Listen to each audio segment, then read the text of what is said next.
终于等到你，请坐。你应该知道我要说什么吧？大概知道。说说看。为了节省时间，我直接把我的回答告诉你吧。第一，我的当事人不会撤诉，我也不会说服我的当事人撤诉。第二，何塞作为一个成年人，他应该管理好自己的情绪。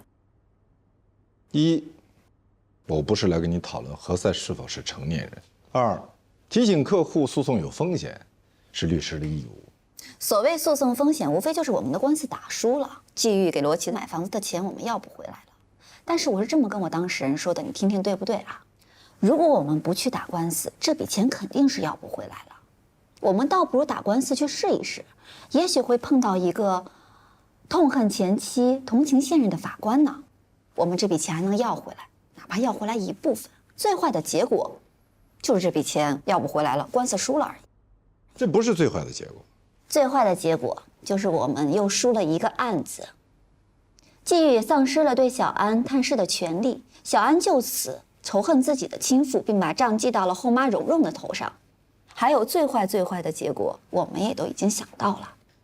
你和齐宇是夫妻，你们没有婚前的协议，这就意味着你在婚后的收入，包括你以个人财产投资取得的收益，你知识产权的收益，你实际取得或者应当取得的养老保险金、破产安置补偿费，都是夫妻共同财产。我想好了，大不了就离。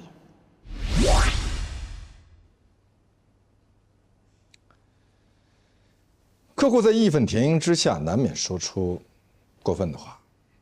但是作为律师，律师的职责不是趁火打劫、煽动仇恨。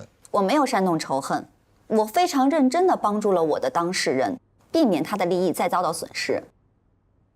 利益，说得好。但利益并不就是指财产，还有很多其他有价值的东西，比如说情感价值。有些情感毫无价值，不但没有价值，还有害，就像长在身上的毒瘤，越早切除越好。你说小安是毒瘤，我说你姐姐罗琦，罗琦是季玉的前妻，前妻就是婚姻的毒瘤。你别忘了，他们俩有一个共同的孩子。只有趁早的切除了毒瘤，才能想到长治久安。切除毒瘤并不意味着把毒瘤细胞全部连根拔起，甚至还会过早的死亡。那就把死亡的婚姻彻底的解除掉，重归单身。人家只是来找你了解一个财产问题，你就给人家出主意，让人家把婚给离了。你们的老师就是这么教你的吗？我在世界排名前10的法学院读的法律，我们老师给我上的第一堂课就是婚姻并不是自古就有的，它是作为一项制度被发明出来的。人类之初，大家都过着群居群宿的生活，那是石器时代的事情了，你绕远了。说重点好吗？重点就是婚姻是作为一种程序，用程序团队编程出来的，它出现了很多的 bug。在后期的运行当中，不停的需要打补丁，这个打补丁的过程就是婚姻法的立法过程。不同的程序团队打不同的补丁，但并不是每个国家都有离婚补丁这一项，只有现代文明进步的国家才会有离婚自由这个补丁。所以你的结论是，作为律师，建议别人离婚也不算缺德是吗？我认为建议我的客户跟渣男离婚算是功德无量。你不能随随便便判定对方是个渣男，尤其在你不了解对方的情况下。我没有随随便便，我是深思熟虑的，我不用去了解吉玉，他就是个渣男。你不觉得他渣吗？他拿自己老婆的钱给他前妻，哎。兰兰，我建议你再去重读一下婚姻法，重点理解一下法律上是怎么界定夫妻共同财产，以及法律上为什么这么界定。同时，我顺便说一句，你不适合做家事律师。你对婚姻的偏见以及幼稚的理解，有碍于你给客户提供有效的解决方案。你这是激将法，我懂。我宁愿你说我幼稚，我宁愿你说我对婚姻有偏见，我也不会说服我的当事人撤诉的，除非你替罗琦把钱还上。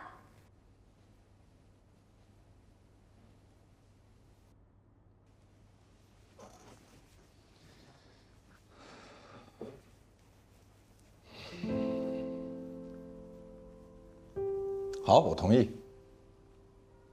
我同意，但我有一个条件，这件事情绝对不能让我姐知道。你跟你的客户还需要再签一个保密协议，立即撤诉，并且永远不能以同一理由起诉罗琦。同时，你要说服罗琦赶紧撤诉，并且写谅解书，互不追究，世世代代友好下去。你起草协议，你起草协议，明天10点发到我的邮箱。否则呢？否则，我当做我没有听到，也没有看到。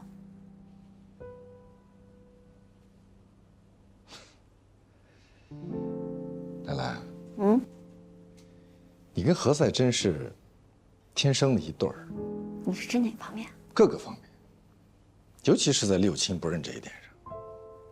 我知道你想说什么。你帮我姐姐争取到了100亿家产，还帮我拿到了我来全景的第1个案子。不过我这个人呢，铁面无私，不，没有你想象那么好。不过你跟何塞真的应该相爱。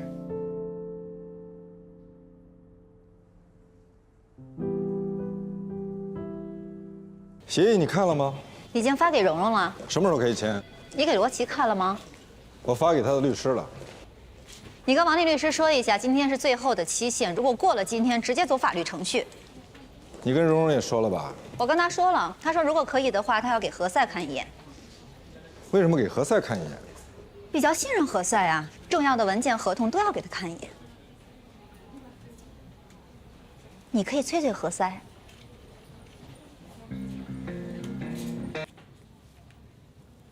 黛西去哪儿了？他在楼下咖啡馆办公呢。为什么去楼下咖啡馆办公？因为你不让他在律所里提供无偿法律咨询啊。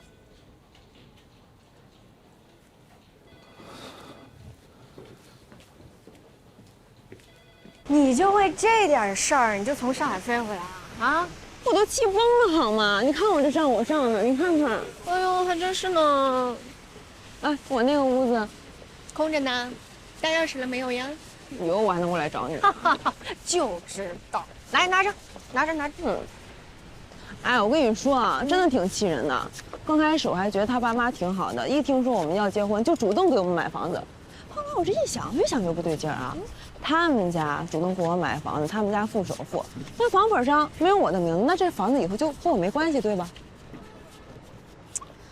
如果房本上是你男朋友的名字，你俩婚后一起还贷，那么还贷的部分以及还贷对应的增值，就是你俩的夫妻共同财产。那为什么我爸妈和我说他父母出的首付，房本上没有我们家人的名字，那以后房子就是他的？这个问题比较复杂。如果说房本上是他父母的名字，而且是他父母付的首付，那么这套房子当然是人家父母的了。